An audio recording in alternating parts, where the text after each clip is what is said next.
walked into the classroom of the Society of the Blind in Jakova, as some students were finding their seats and others eagerly waiting for their lesson to start. To my surprise, they were no longer using the six-hole wooden structure which helps them to recognize Braille. Instead, each student was using a Brailler, a Braille typewriter. As soon as everyone sat, the Braille instructor, Shaib, started dictating as students typed away. Their little fingers searched for the right button, and once they found it, they used all of their upper body strength to push it. After writing each sentence, they would reach over and touch the white paper with Braille in it to make sure they had written it correctly.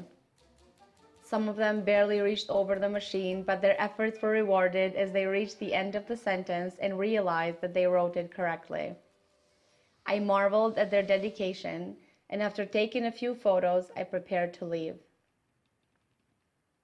Instead of leaving the room, I was left speechless by what happened next. As I gathered my stuff, Besiona, a 7-year-old, noticed that her headband had fallen off and asked me to help her find it. After handing it to her, she said, "Look, I can do this all by myself now."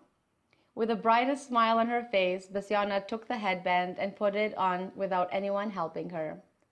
At the end, she tucked away some of the hair that had slipped from the headband and turned to say, "See, I did it." Okay, I thought to myself, here is another story about our amazing Besiona. But this time, there was another story. After Besiona put her headband on, Sadiq, a 13-year-old, said, "Look at what I can do," and got up. I was stunned. When Sadiq first started attending these classes, he used crutches and could barely walk. He has a physical disability that makes it hard for him to balance, and for the first few weeks, his mom would bring him to classes and stay with him to assist.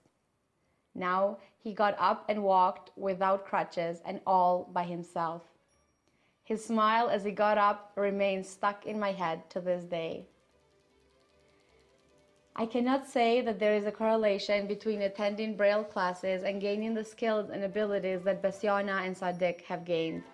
Regardless, I could see how the socializing that happens in these classes is a motivating factor for them because they got to show off their new skills. I left the classroom extremely inspired and happy that TIP is supporting these classes. On my way home, I passed the pharmacy and could not help but think. Caution: learning Braille might include the following side effect: empowerment.